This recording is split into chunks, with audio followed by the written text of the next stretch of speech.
seems like we're well into the year already. With that, I'd like to call this meeting to order and ask if there's any declarations of interest at this time.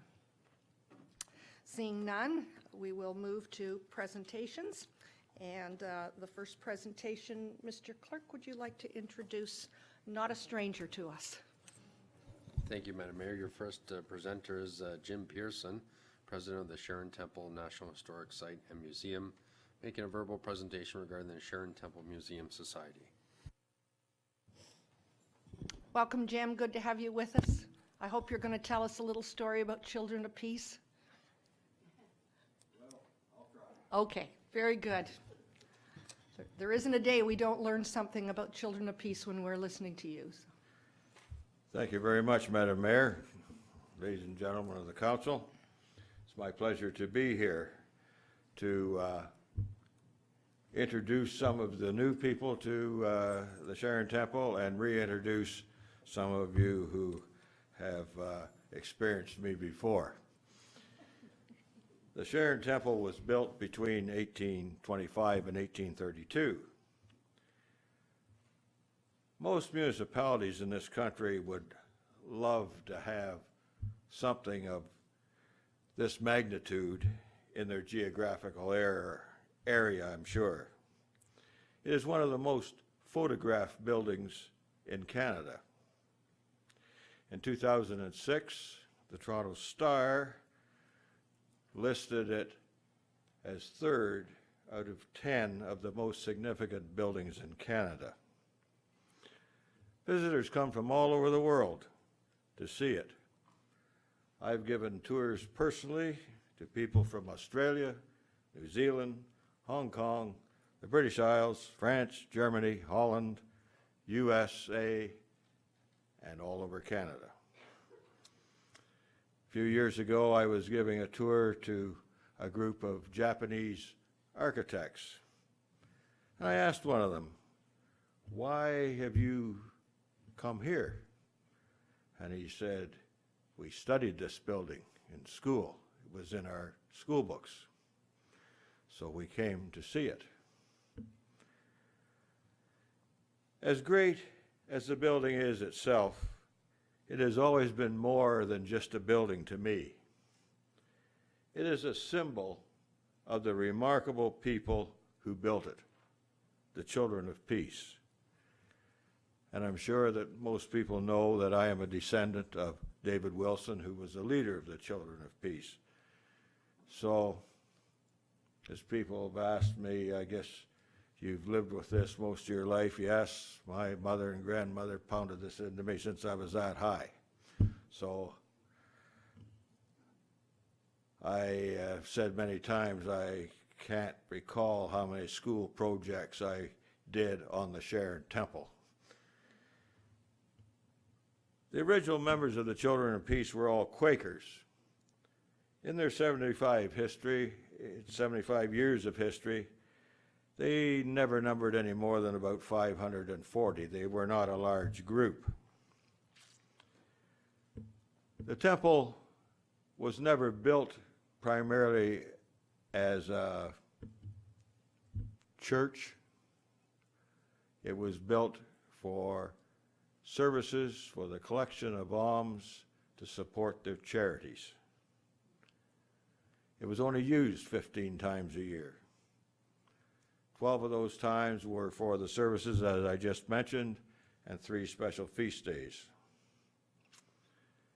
By today's standards, the Children of Peace gave to charities, their charities, millions of dollars by today's money. If you recall your Canadian history and the stories of LaFontaine and Baldwin, who are recognized as the fathers of responsible government, both LaFontaine and Baldwin were elected out of this riding, which at that time was the 4th riding of York, and they were elected primarily because of the support of the Children of Peace. The Tories threw tough candidates against them both times, and yet both were elected with large landslides. They went on to lead the reform movement in the legislature at that time, and they wrote a lot of the social legislation that defined us as a people of Canada. They made us a kinder, gentler people. They made us different than the Americans. And they used as their philosophies, the Children of Peace philosophies, as a basis for a lot of that legislation. Working together for the common good, helping one another so that everyone prospered. In the first census in this country in 1851, the village of Sharon and the Children of Peace were listed as the most prosperous in Canada. So their philosophies worked. In 1917, the temple was purchased by the York Pioneers Historical Society and was restored after having sat derelict for 28 years. It was turned into the first county museum in Ontario and opened in 1918. We are now in our 101st year as a museum, making us one of the oldest in Canada.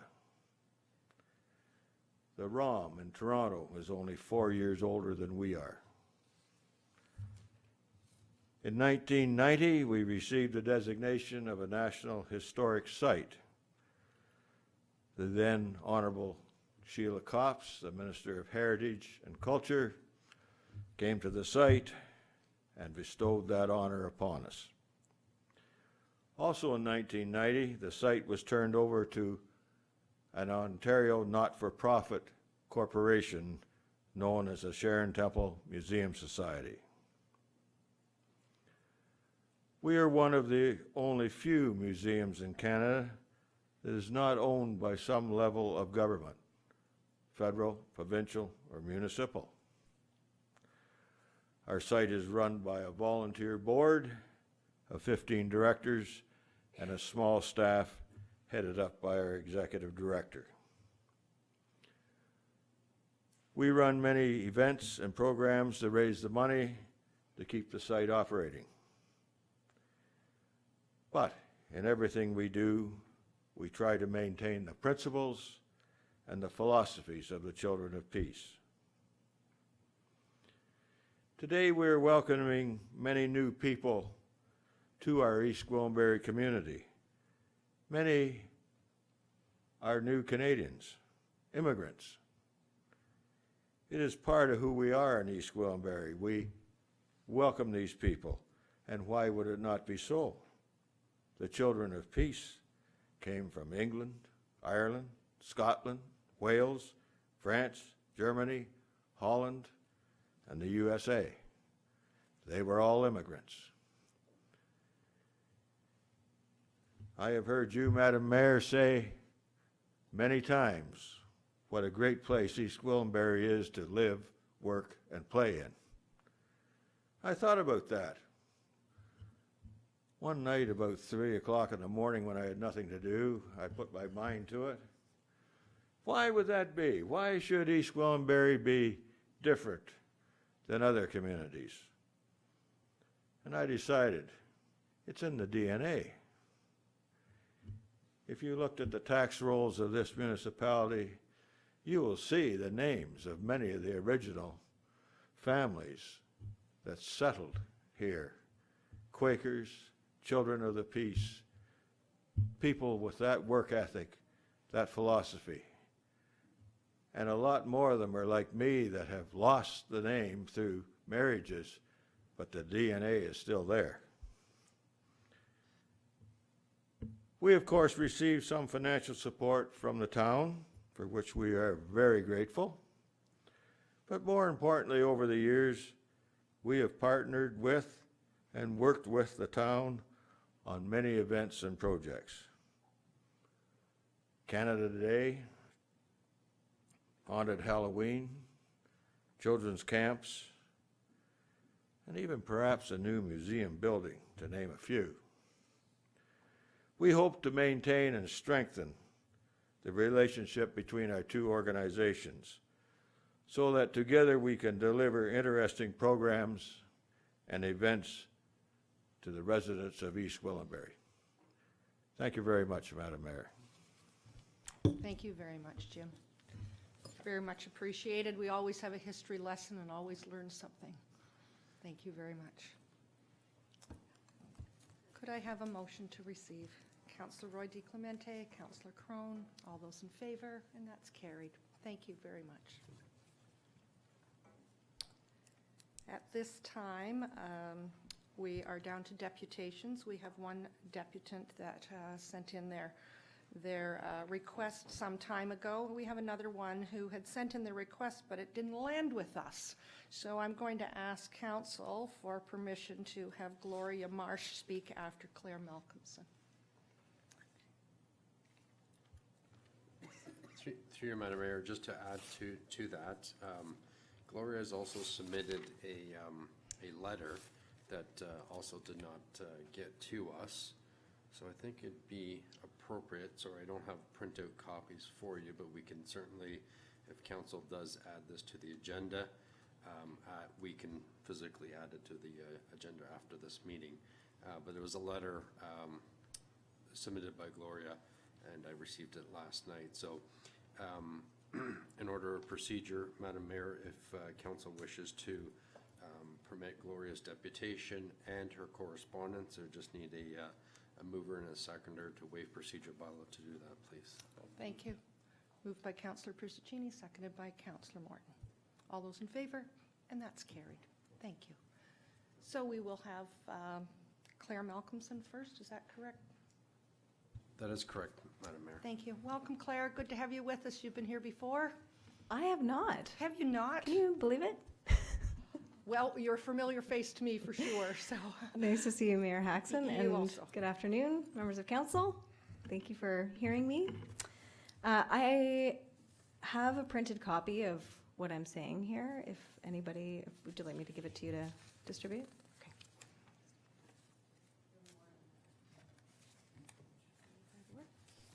All right, thanks. So my name's Claire Malcolmson. I'm the executive director of the Rescue Lake Simcoe Coalition. The coalition is a lake-wide umbrella organization representing 17 groups around the lake. We exist to provide leadership and inspire people to take action to help save Lake Simcoe. We spearheaded the campaign to get the Lake Simcoe Protection Act and Plan in 2008 and 9, which was a success, obviously. So I'm here because we want people to understand the value of the Lake Simcoe Protection Plan in order to better evaluate what I perceive as the risks associated with Bill 66 and the Open for Business municipal bylaw that is allowed through Bill 66. So what I want to do is tell you what the Lake Simcoe Protection Plan does. It's up for review. We think it is up for a legislative review in 2019. We'll just assume that's going to happen. And so I took on this role because I wanted to make sure that there was an organized group of citizens who were able to defend the Lake Simcoe Protection Plan in the review. We, of course, did not anticipate Bill 66, but we're responding to that because it attacks the plan. So the Lake Simcoe Protection Plan is grounded in a report on the lake's health produced by provincially appointed team of scientists. The regulations of the Lake Simcoe Plan were developed by provincial staff, advised by a multi-stakeholder committee, municipalities, developers, farmers, fishermen. I was there too. The regulations are necessary to ensure the long-term health of the Lake Simcoe watershed system and ecosystem, and I'm sure that you would join me in identifying Lake Simcoe as an important asset in our community and our watershed, and that its health is important to all of us. The Lake Simcoe Protection Plan enables the creation, the Lake Simcoe Protection Act enables the creation of the plan, which includes designated policies. Those are the ones that have legal effect. So together with the Act, these policies do a number of things, which I will now outline. They create vegetation protection zones around the lake, streams, forests, wetlands, and other environmentally significant features.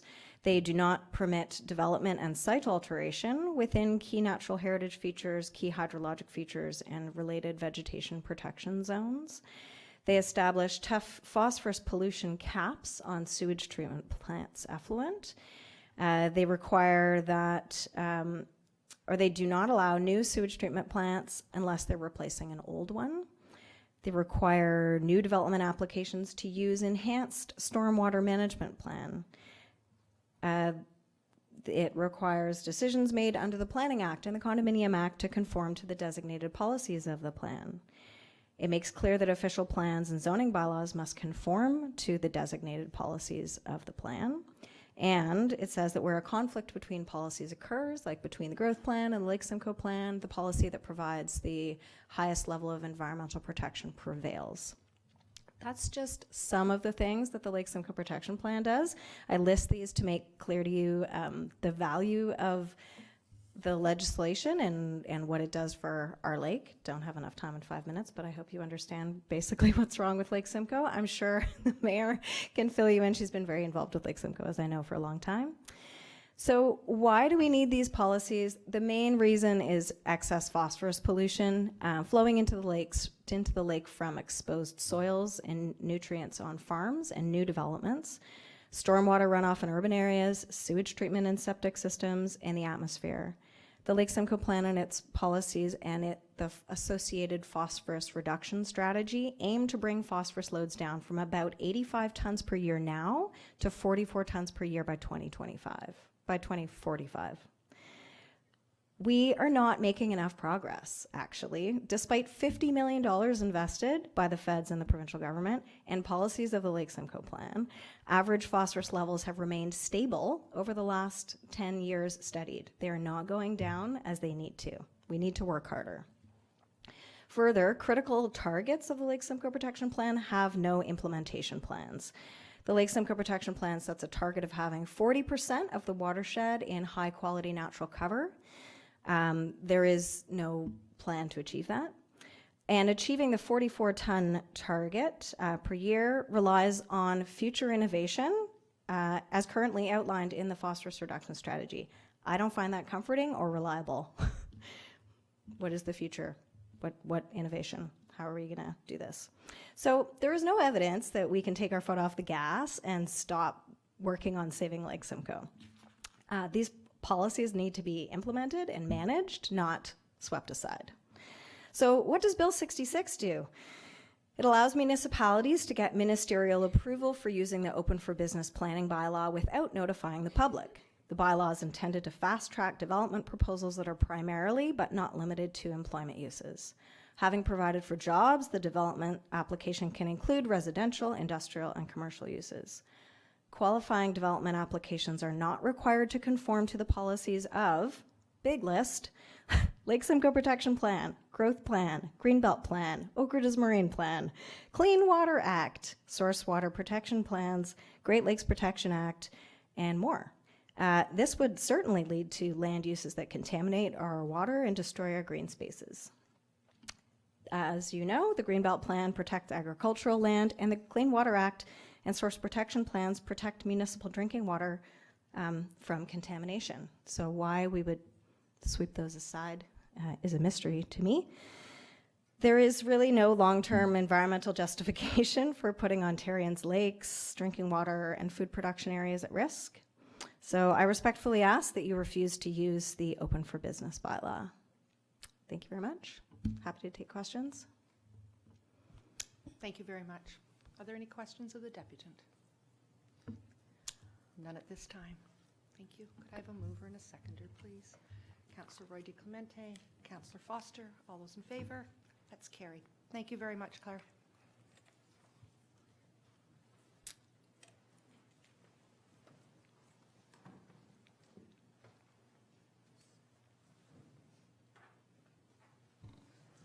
Through you, Madam Mayor, your second deputant is Gloria Marsh. Welcome, Gloria. Good to have you here with us. I think you've been here before. Yes, a biochar, and that would be a very good solution to Lake Simcoe cleanup. Anyway, thank you, and I don't know what the mix-up was. I rushed to get this off before the holidays, and I sent it to everyone. I don't know what happened. I think I emailed it on December 18th, so it got lost in the, but anyway, I'm not going to repeat anything that Claire said, but I'm actually here.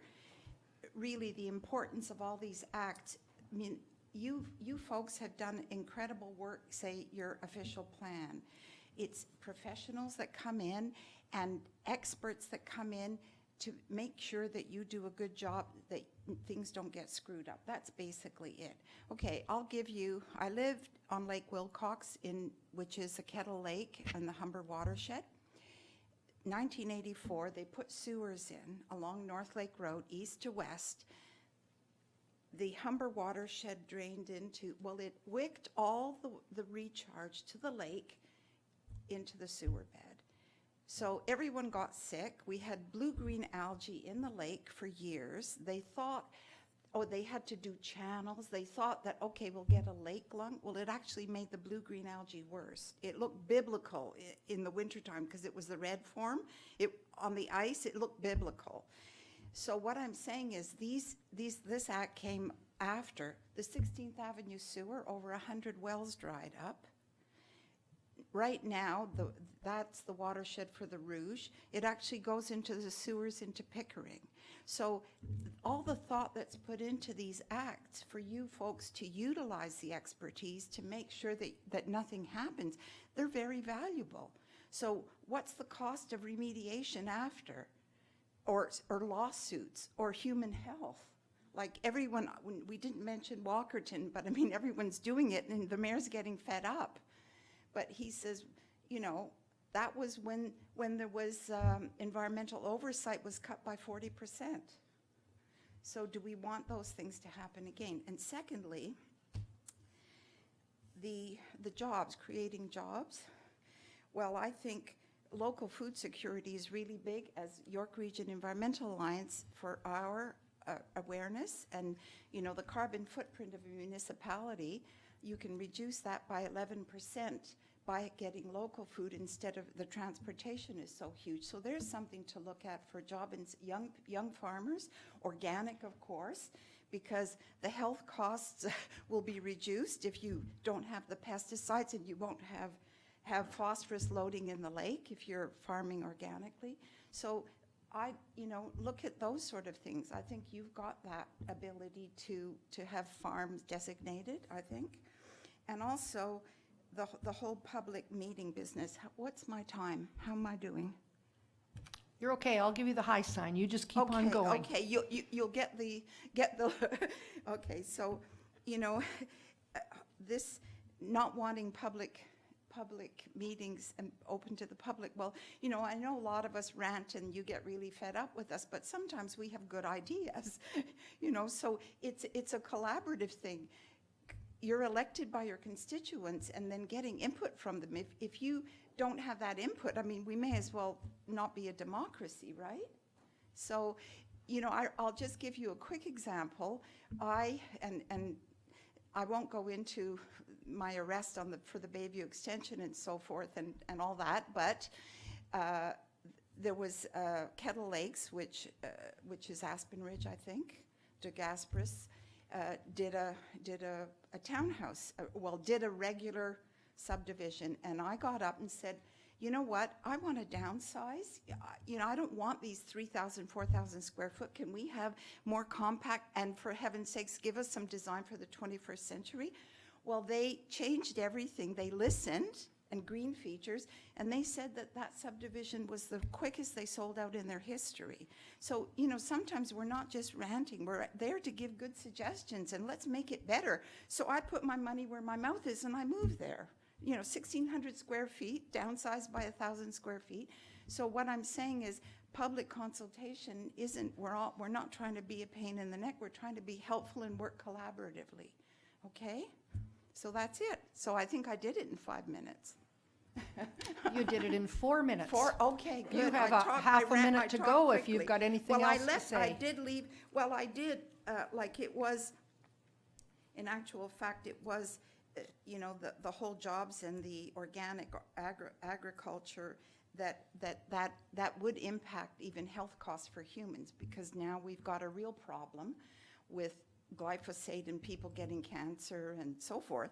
So if there was some way in the economic development that there was a program for young farmers, and they're usually smaller, and they're not just, you know, GMO corn and soybeans, they actually have an assortment of vegetables that are organic. Well, you're contributing to lowering the health costs of your community. Because I don't even have a GP, because I'm 75, I eat organic food.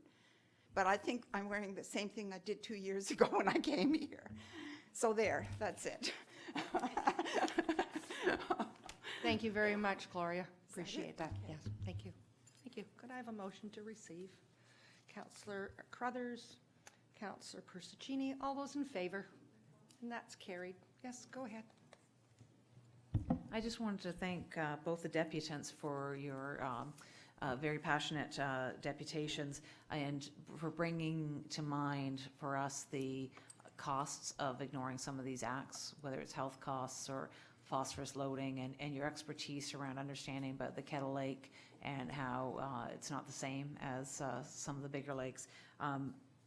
Are the reminder about our food security. I think that's something that we will become very aware of in the coming years, but right now we do need people like you to rant about it, to remind us, and thank you so much for your deputations. And we did speak to this earlier today, and we will be bringing a motion forward to talk about our commitment to public consultation. Should anything happen with Bill 66, we're just in a wait and see right now. But this council, I know from our conversation earlier today, is very committed to public consultation, so don't worry about that. Okay. Thank you. With that, we're going to move along on our agenda. The next item is committee recommendations, and that's the adoption of committee of the whole recommendations from the meeting held on December the 18th. I'm just going to pull these up here.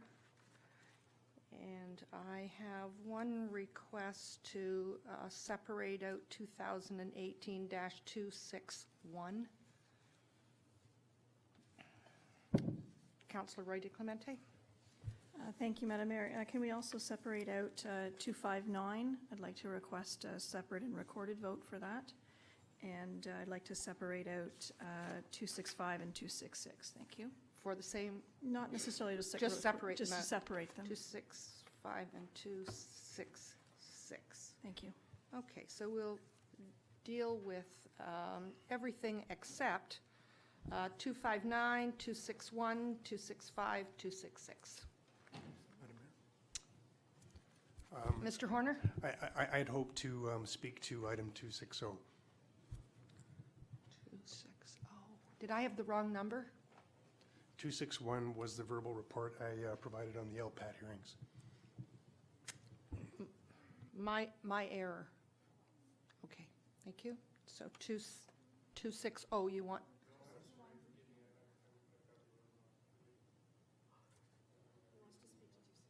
You want to speak to 261? It's okay, it's okay. We're good. We've had holidays. We're doing well so far. So we have 260, 261, 259, 260, 261, 265, and 266 excluded. And I need a mover and seconder for all the others, please. Councillor Roy DeClemente, Councillor Persichini. All those in favor? That's carried. Okay, now we'll start with 259. And it's the Health and Active Living Plaza, and you are requesting a separate and recorded vote.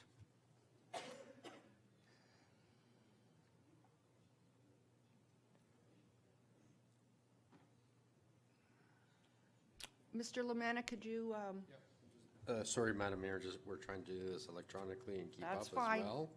So just going to drop resolution, the recorded vote sheet. And put that on the agenda for you. So resolution 259 is on the screen before you. It's with regards to the active living plaza update. And Councillor Roy DeClemente, you requested the recorded vote. How do you vote? Yes. I'm sorry, point of order, can we have discussion before the vote? Sorry. We've got a mover yet. I'm We need a happy to mover move and a it. seconder. My apologies. You've Happy moved to it. move it. Councillor Persicini has seconded. Go ahead. Now we can have discussion. Thank you. I'm just wondering why this is being removed for a recorded vote. Is this something that's typical? I just am interested at the processes. And if anyone is voting no, I would like to hear in advance what the reasons are, because there's people here who have much more experience. This passed at last month, and if there's something new that's come up that we need to be aware of, I'd appreciate hearing about it before anyone votes against it.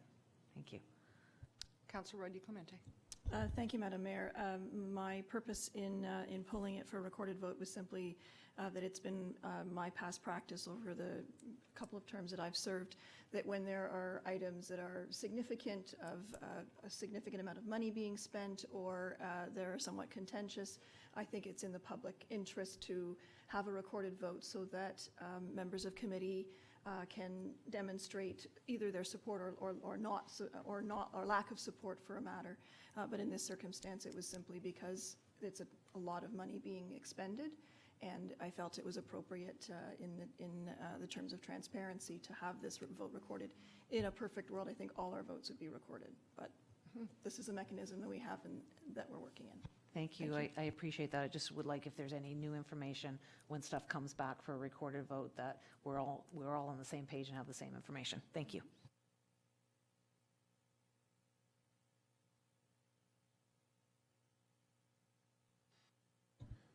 Through you, Madam Mayor. Councillor Roy DeClemente has requested a recorded vote on the resolution 2018-259 on the screen before you. Councillor Roy DeClemente, how do you vote? Yes. Thank you. Councillor Crothers. Yes. Councillor Crone. Yes. Councillor Foster. Yes. Councillor, or Mayor Haxon. Yes. Councillor Morton. Yes. And Councillor Persicini. Yes. Motion is approved. Thank you. The next one I have is 260. 261. Okay, I thought you had asked for 260. Who's on second? Who's on first? Okay, so 261, and Mr. Horner, I think you have some further information for us before we vote on this, please. I just wanted to make sure, to be confident in my own mind that our council was clear on the direction that it was taking. When we brought the report on cannabis to the last committee of the whole, the idea behind the report was to inform council of the opportunity to opt out of cannabis retail sales. And the way that council can opt out of cannabis retail sales in EG is by taking advantage of a Section 41 under the Cannabis License Act, which says that a municipality can prohibit cannabis retail stores in the municipality. So it's like really clear that that's what council's intention would be if they chose to go that route. And then for municipal councils that do that, then the Alcohol and Gaming Commission is unable to license a store in the municipality. So that's kind of the background. But when I reviewed the resolution as proposed in the minutes, I think it's fair to say that it doesn't go that far. I mean, what the resolution says is that the town would not be a willing host for the first 25 cannabis retail stores. So it's if council's intention was to prohibit cannabis retail sales in the town, then my opinion would be that council should pass a resolution specifically prohibiting cannabis retail sales. And I just wasn't clear on what council's real intention was. Thank you. Councilor Persicini? I wonder if our legal system can put somebody together and bring this back again, so we will address it the proper way and to send it forward. So if you, that's my recommendation, that we kind of postpone it and it comes back to us with your recommendation of after putting somebody together that makes sense, that we are replied the proper way. I mean, I don't know if you got the logistic, but you know what I'm talking about? Mr. Mr. Horner? Happy to do that if the timeline permits. The deadline is January 22. I can't recall. The next council meeting is January 22. I was frankly simply prepared, if council's wish was to prohibit cannabis retail stores, I thought we could simply amend this draft resolution that's in front of you by deleting one paragraph and substituting another. I've provided that type of language to the clerk if that's council's direction. If the proper language is addressed and is done right, I have personally have no problems with that. Okay, thank you. Councilor Roy DeClemente? Thank you, Madam Mayor. As the person who drafted that resolution, I was, and as part of my comments during our previous discussion, I was pretty clear that I didn't think it was a responsible move to outright prohibit it. And it's my understanding, and through you, Madam Mayor, perhaps staff can confirm for me, Ontario Regulation 468/18, which came out, I think, since we've last met, notes that the first 25 stores, which we were saying we did not want to be the part of the first wave, those first 25 stores will not be, that licenses will not be issued to applicants in municipalities of less than 50,000 people. So if we're going to be amending this resolution, perhaps we should be amending the resolution to say that we support the province's position that cannabis dispensaries should not be permitted in small towns, because that's what they've done. They've actually done what we asked them to do, which is that first wave kept out of the towns that are smaller than 50,000 people. That's my understanding of it, but perhaps staff can confirm that. Mr. Horner? Councillor Roy DeClemente is absolutely correct. The regulation does say that the first 25 retail cannabis stores will not be within a municipality of less than 50,000 people. What it doesn't speak to is stores 26 through 50 or 27 through 28. And if there's an opportunity to prohibit retail cannabis sales, it's between now and January 22. There's always the possibility at any time after January 22 to revoke that decision and opt in. But if council's desire is to prohibit, it's between now and January 22. Councilor Crothers? I hear what Councillor Roy DeClemente is saying, and I think I agree that we should not be part of the first wave. If all goes well, we may want to be part of the second wave, but if all doesn't go well, we might not want to be part of the second wave. So I think, to your point, Mr. Horner, we should be opting out now because we can always opt in at a future date. But since our minutes are not detailed beyond the resolution, I think our resolution has to contain language that we're opting out because we do not want to be part of the first wave. Not that we are closing the door entirely. I know you need the language that we are opting out completely in order to satisfy the regulation. But in order to communicate to our community, we need to say something in there that well, we support the idea, we just don't want to be the guinea pigs here. So if we can get language around that, that would be beneficial. Go ahead, please. One option might be the operative part of the resolution says, Council reiterate its position from January 2018 and respectfully request that EG not be in the first wave of 25 stores. Rather than making that an operative part of the resolution, that could be made one of the recitals. Whereas And then the new operative part could be that the town prohibit cannabis retail stores in EG. That's what I would recommend, is just tweaking that first operative section and making it a whereas. Thank you. Councillor Roy Clemente? My concern in opting out and putting that sort of language into the resolution is that if we opt out before January 22nd, then we close the door on any of the additional waves of funding. So the enforcement money that we would like to have in order to deal with illicit grow operations, hazardous waste material being dumped, and enforcement of illicit dispensaries that the province is offering as part of that second wave is off the table. And if there are additional revenues that are being promised as part of those thresholds that the province has noted, we also walk away from that money as well. So from my perspective, the province has listened and is not making us the guinea pig. We won't be the guinea pig for the first 25 stores. The main reason why they're only doing 25 stores is they have a supply chain issue. They do not have product to sell in these stores. So if they've got a supply chain issue, 25 stores will be a challenge in the first place.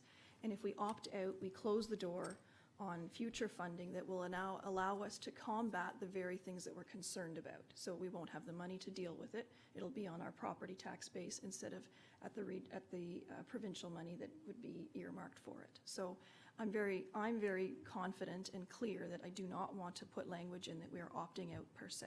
The province has handed us the pronouncement in the regulation that we're not going to be part of those first 25 stores, which satisfies me. In fact, I feel like they listened to us in that respect alone. And so for me, if we put in language that says we opt out, we close the door on funding, and I don't think that's the responsible way of dealing with it. It's here now, and we have to find a way to deal with it. And we don't have the tools at the moment. So let's get some money to do that. Councillor Carruthers? Thank you. We can opt in at any point in time. And I think that if we opt out now and we wait and see how it goes, we can choose whether or not we want to opt in. If we do not opt out now, then when the second wave comes, if the first wave has been disastrous, we could get stuck with a store because we didn't opt out before January 22nd. We cannot opt out later. We can always opt in. So I say we protect our community, we opt out now while we can, we wait and see how it goes, and when it goes well, we can opt in at that point in time. And I feel very strongly about that because I think by not opting out now, we're not closing a door. Sorry, if we opt out now, we're not closing a door because at any point in time, we can opt back in. And I think that's the safest way to approach this with so many unknowns. Councillor Persichini? Mr. Horner, if we send a letter on our behalf saying that, Councillor Roy DeCrepena said that if we don't have 50,000, we're not saying we're not going to be, we don't want it. We don't qualify because we're down to 50,000. Is that what I'm hearing? As of today, the way the law and the regulations sit, there won't be, in the first wave of 25 stores, there will not be a store in EG. But there's no commitment, as to timing. These regulations are just, the province is amazing with the speed that they're able to churn this stuff out. So there's no commitment on timeline, and there's no commitment as it relates to the 26th store, the 28th, 29th, 30th store. So, don't know how likely it is that the 26th store, would be in EG, but it would be a possibility unless council prohibits the stores. Mr. Horner, is part of the wording that we have now the problem of using the opt-out phrase as opposed to prohibit? I've actually been kind of surprised at the number of municipalities that say, we opt out of retail cannabis sales. I'm not sure why they're doing it. Frankly, I view it as a little risky because the statute's really clear in terms of what a municipality can and can't do. It's section 41, and it says, a municipality may, by resolution passed no later than January 22, prohibit cannabis retail stores from being located in the municipality. It's really clear. So if the goal of the municipality is to prohibit, then it should prohibit. To use phrases like opt out, I mean, I think that they've acquired popular meaning in the press, and it's an easy way for us to talk about cannabis retail sales, opt in, opt out, but it's not defined anywhere. It's not really clear what it means, but if my professional opinion would be, if you want to take advantage of a statute, you use the language that's in the statute. Thank you. Okay, that way. Okay.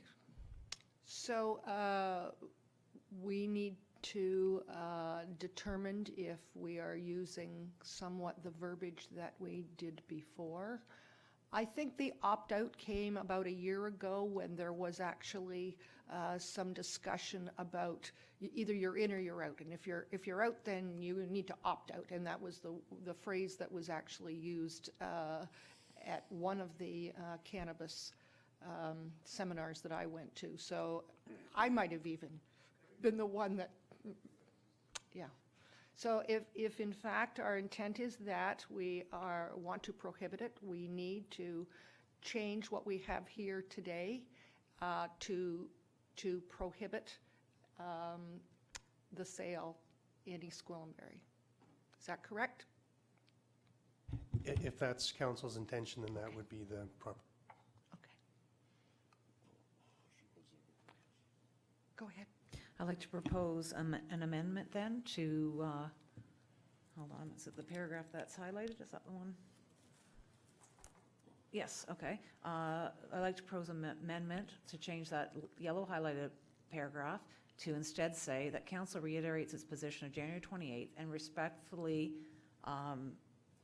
prohibit, or I guess we don't need respectfully, and prohibit the sale of cannabis in the town of East Gwillimbury until such a time that council feels we can safely protect our community, or whatever language staff feels that would be the language that we would need to see to reconsider it. I do worry about the 26th store and not knowing what happens to the 25th and getting saddled with the 26th. So I think if we put language in there that allows us to opt back in, but after what? After we feel comfortable with it, after we see the results of the first 25th stores, I'd be happy to entertain language from someone else on that amendment. With all due respect, Mr. Horner, I think, has given us wording that he feels will cover us in our desire should we want to not participate. Is that correct? So I'm not sure that we need to wordsmith it. I think our lawyer has Yeah, the I'm ability looking to. for language that would help Councillor Roy DiClemente, what she's brought up about opting back in.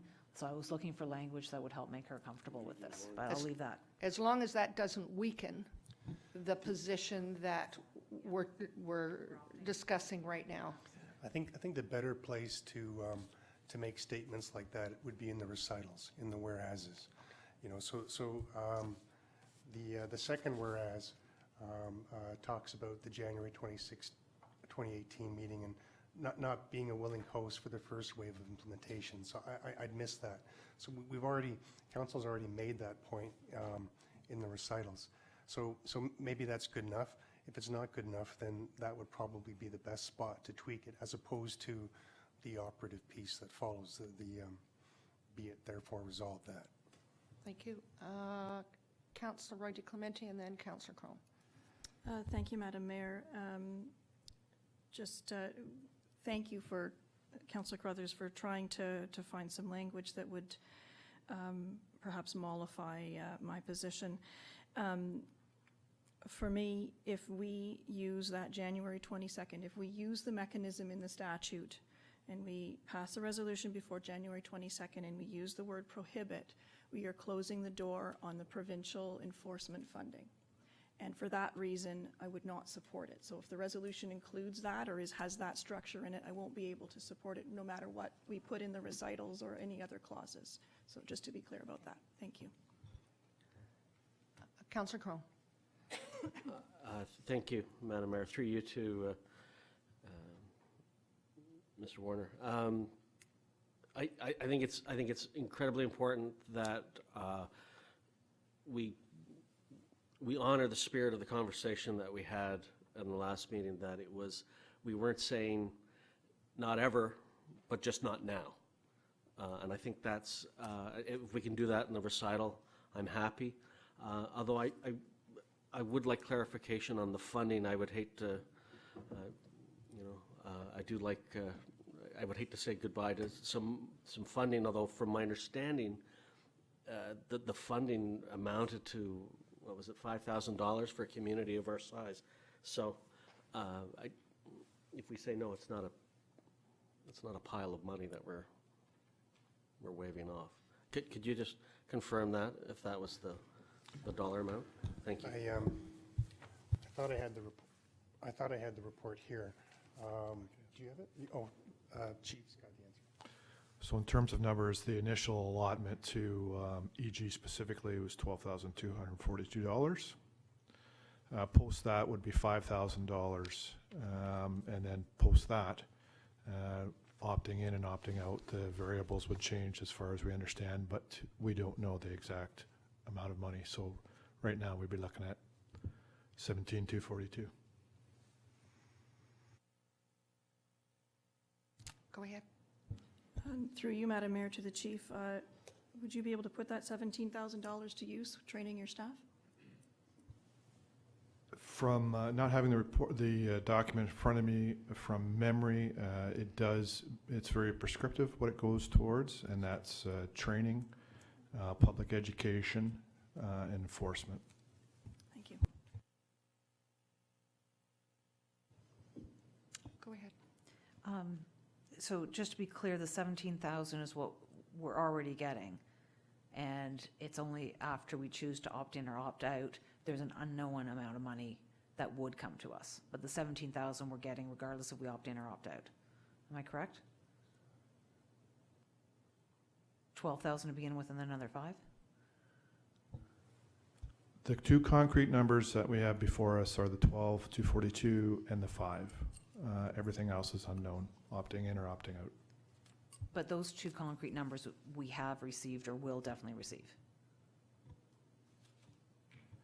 I would look to my colleague in finance. I understand, it is understood that the initial allotment of 12,242 is in January this year.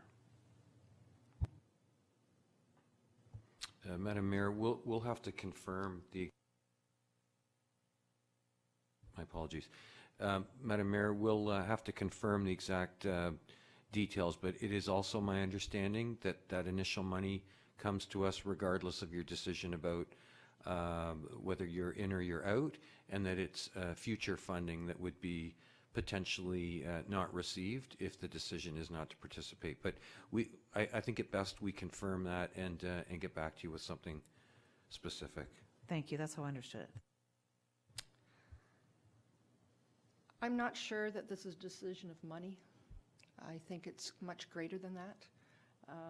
We all handle our money with care for the municipality, but we are well aware that if things go sideways with the sale of cannabis in East Gwillimbury, this amount of money isn't going to do a heck of a lot. We're going to be digging into our own tax base as it is. I think it's a decision of whether at this point we want to prohibit having cannabis stores in East Gwillimbury until such time as we are comfortable in saying that we're seeing what's going on out there and it seems to be working, or it's not working and we're not ready yet. The dollar figure is what we're talking about would be used up in enforcement in a heartbeat. Do we have anybody else? So I'm just wondering where we are with some verbiage.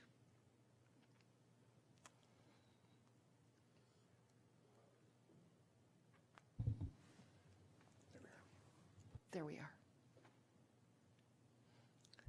So through you, Madam Mayor, so to interrupt, and just for council's assistance, the yellow highlighted section forms part of the original motion.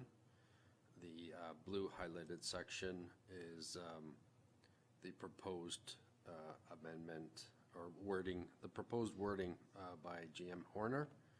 And it's whether you're taking out the yellow section, replacing it with the blue section, or incorporating the yellow section as a whereas and incorporating the blue section as an operative. So it's in council's hands at this point. I'm wondering if you could read it out. I think it's pretty small and tight there for some people are. Sure. Joe can't see. I can increase it. I tried to fit the entire resolution on the page for you, but essentially the operative wording in the yellow states that council reiterate its position from January 2018 and respectfully request that the town of East Gwillimbury not be included as part of the first wave of implementation of 25 retail locations licensed by the AGCO. The suggested wording by GM Horner is to replace that operative sentence by the words that cannabis retail stores be prohibited from being located in the town of East Gwillimbury. And then the remainder of the resolution would stand as initially passed. Okay. So do we have a mover and seconder for somewhere on this? Okay, and I think Councillor Morton first. Did you want to speak to that? Go ahead, sorry. As far as I'm concerned, as you stated, Madam Mayor, I'm not in this for money. And if it's the $12,241 for the first year that we're going to get in the first round, we're going to get it anyways. From what I read, $5,000 will be given to us in the second round, and that will be it. So for $17,000, I'm not prepared to take the chance of taking stuff in our, our children's hands and everything else. And it may come to that, but right now I'm not prepared to support it. So you, what are you prepared to support then? Exactly. The blue part, Yes.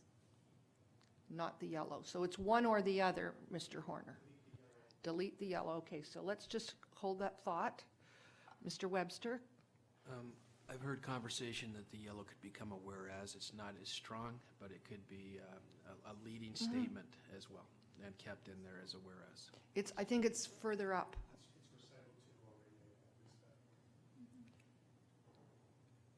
Well, it's worded differently in between two and what's put in yellow, in my opinion. So. Okay.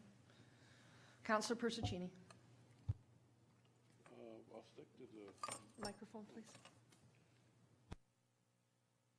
blue. Blue. I'll stick to the blue. Through you, Madam Mayor, if I may just be of some assistance here. So clerk staff initially heard a motion to amend by Councillor Crothers with some wording but not incomplete. So I think that motion stands alone. Sorry, there's a mover. There's no seconder yet. If you want to obtain the exact amending motion by Councillor Crothers, then we can deal with that, Madam Mayor. I'll withdraw my amendment.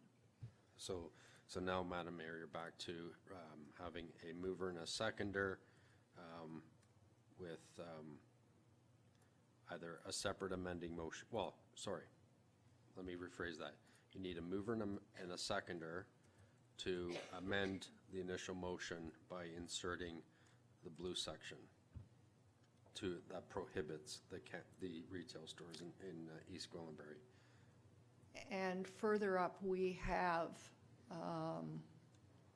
the whereas that covers basically the yellow? Vote. Okay. Yes, so if council doesn't feel that the second clause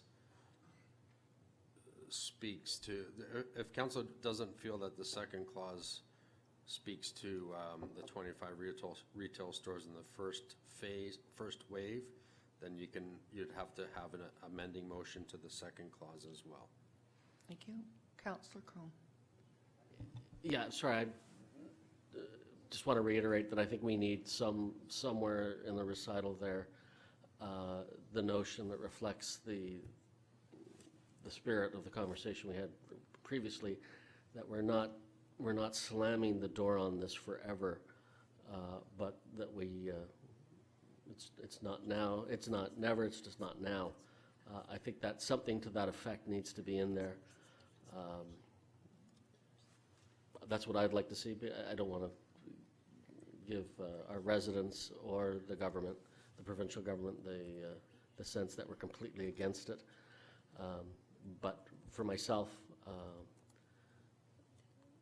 not knowing all the information and the regulations on this, if I didn't know all the terms of a contract, I sure as heck wouldn't sign it. So I would have a hard time opting in at this point.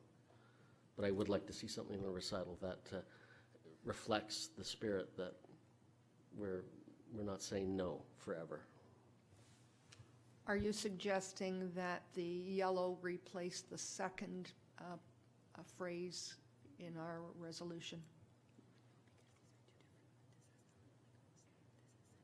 I'm happy with that, but I would like to, I think we need to go a little further in that we're saying at this time or.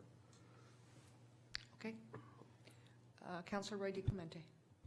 In the spirit of that discussion, I know that the regulation that lays out the 25 stores being in municipalities less, OREG 468/18 expires within a year's time. And so perhaps there you could include, while I won't be supporting this resolution, but you could include a clause that says that council will revisit this matter perhaps in a calendar year, or once those 25 stores are open, they would request a report from staff or something of that sort, so to create a mechanism that reopens the matter at a later date. Councillor Crone. Yeah, I would second that. I strongly support. In fact, I mentioned that in our previous meeting, so I support that wholeheartedly. Thank you. Mr. Horner, does that leave us in jeopardy in any way with the spirit of our discussion? I don't think so. I think that's kind of a neat idea, actually, to do a separate recital, and maybe it says something like, whereas council intends to reconsider the matter of cannabis retail sales in a year, something like that. But so far as recital 2 goes, if we use that more comprehensive yellow language, I think we need to delete respectfully requests, because we're not asking anybody for anything. We're actually telling them. We're just not being respectful. Okay. Okay. Mr. Clerk, can you?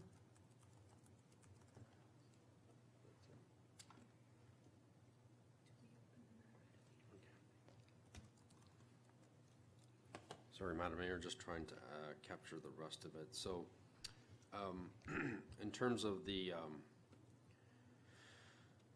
initial resolution had the yellow, which I moved up into the whereas, as a whereas statement. The Deputy Clerk and I are just debating here.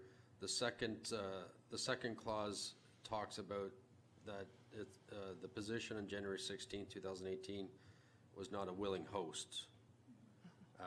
Very different to retail stores that you're talking about now.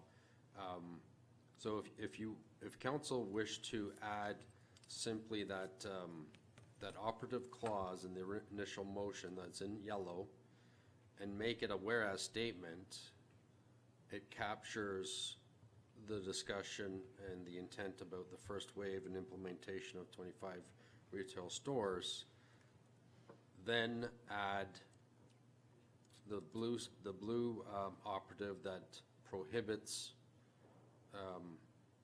retail stores in East Gwillimbury. And then if you wish to continue on in the conversations that Councillor Crone had mentioned, that council directs staff to revisit the matter in 1 calendar year. 1 calendar year and report back. Councillor Roy DiClemente. So the clause would be something along the lines that council declares its intent to review the matter within a year and direct staff to monitor the provincial implementation and report back in January 2020 with recommendations on whether or not to lift the prohibition.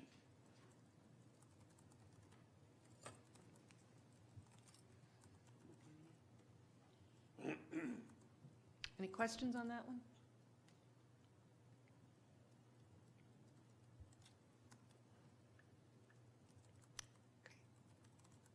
Mr. Horner. I still think we need to take out respectfully request from the yellow text.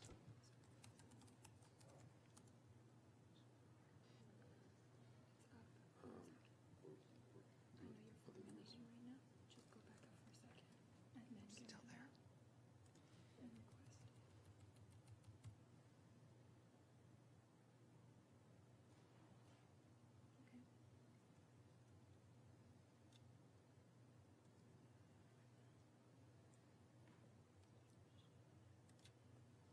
So the second from the bottom is that council intends to review the matter in 1 year and direct staff to revisit the matter. Oh, there's too many 1 years here. Okay.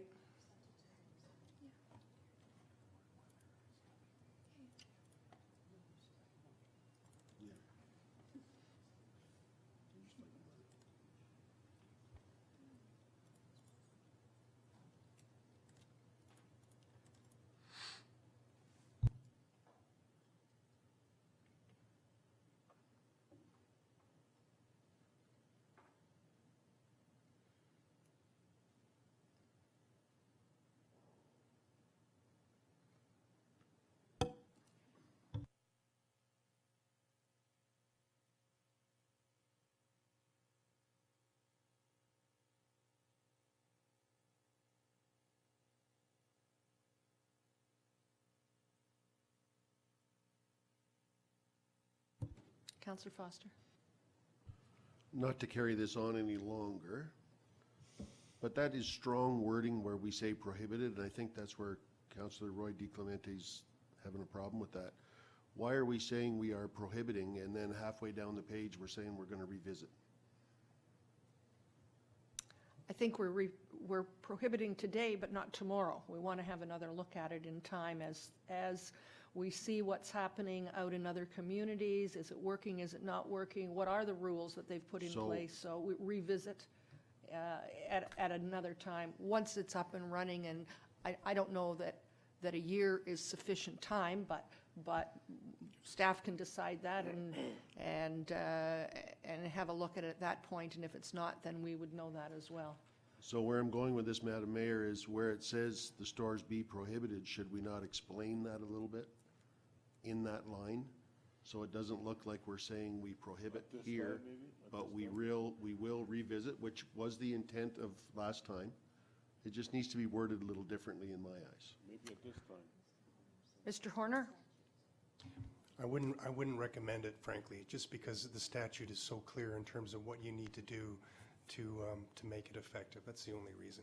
And I can see that anybody, I'd like to think can see that council's put a lot of thought about it and isn't making a long-term commitment because of the fact that council's requiring staff to come back in a year to talk about it again. Do I have a mover for this? Not yet. Well, our clerk is saying I don't, so. Through you, Madam Mayor, and this was initially requested to be pulled. I wasn't sure if this was a request for a recorded vote or not, and we do not have a mover and second at this point. I would request a recorded vote for this.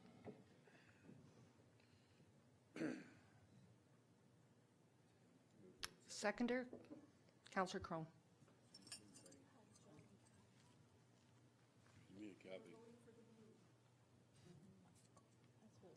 That was me. I moved it.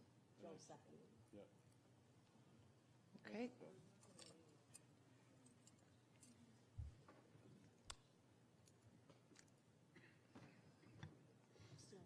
moving. So Counselor Morton is moving it, Second and by Phil. Counselor Persicini is seconding it. And there's a recorded vote asked for. What are we voting on? Are we voting on the amendment or the entire thing? The entire motion, As amended. as amended. Yes.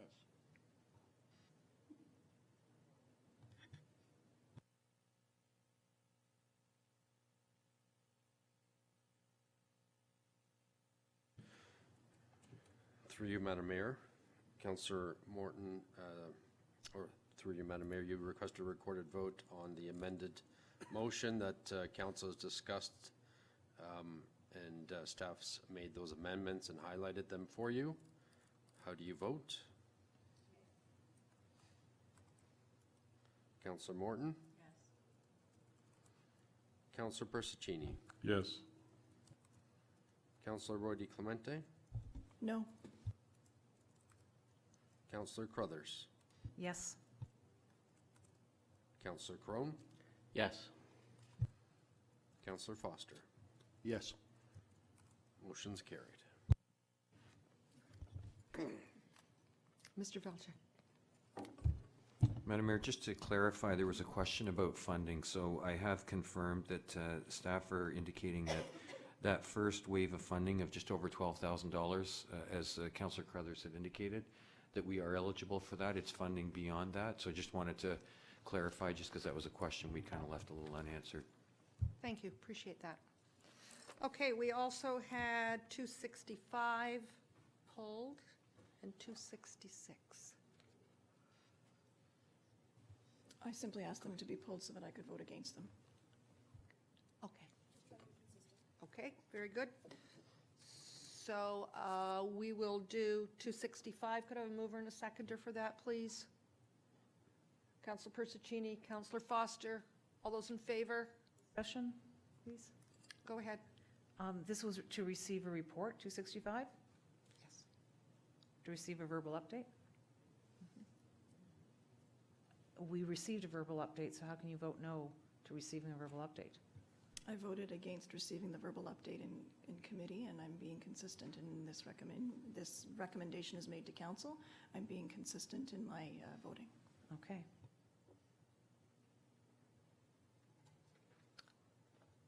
All in favor?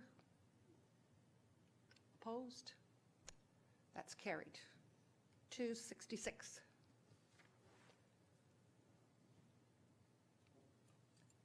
And that is regarding the meeting schedule. Go ahead. You've moved it? Okay. Councillor Crone, seconded. Thank you. All those in favor? Opposed? That's carried. Anything else on the committee recommendations? That was like, that's probably the longest we've spent on in a long time. Okay. F would be our adoption of minutes from the Committee of the Whole held on December 18th. Can I have a mover and a seconder, please? I'll move all three. All three? Yeah. Okay, moved by Councillor Persicini, seconded by Councillor Roy DiClemente. All those in favor, that's carried. Next one is correspondence for consideration, and that is correspondence from Claire Malcolmson. She has asked for a motion. Discussion received at this time. Thank you. Seconded by Councilor Persicini. All those in favor? That's carried. We have no report. Sorry, go ahead. Sorry, Madam Mayor, just wanted to remind the additional correspondence from Gloria Marsh. So if just a mover and seconder, and I would suggest that the wording also be received. Okay. From Gloria Marsh. Councillor Crothers? No? You don't receive, okay. Councillor Morton, receive. Seconded by Councillor Foster. All those in favor? That's carried. The next, against? Okay. H, reports. We have no reports at this time. We have no resolutions. We have no bylaws. And J, K, other business at this time. Anything? I'm seeing nothing. Confirmation of our confirming a bylaw, moved by Councillor Persicini, seconded by Councillor Morton. All those in favor? That's carried. Adjournment at 4:16, moved by Councillor Roy DiClemente, seconded by Councillor Persicini. All those in favor? That's carried. Thank you very much. Thank you, staff.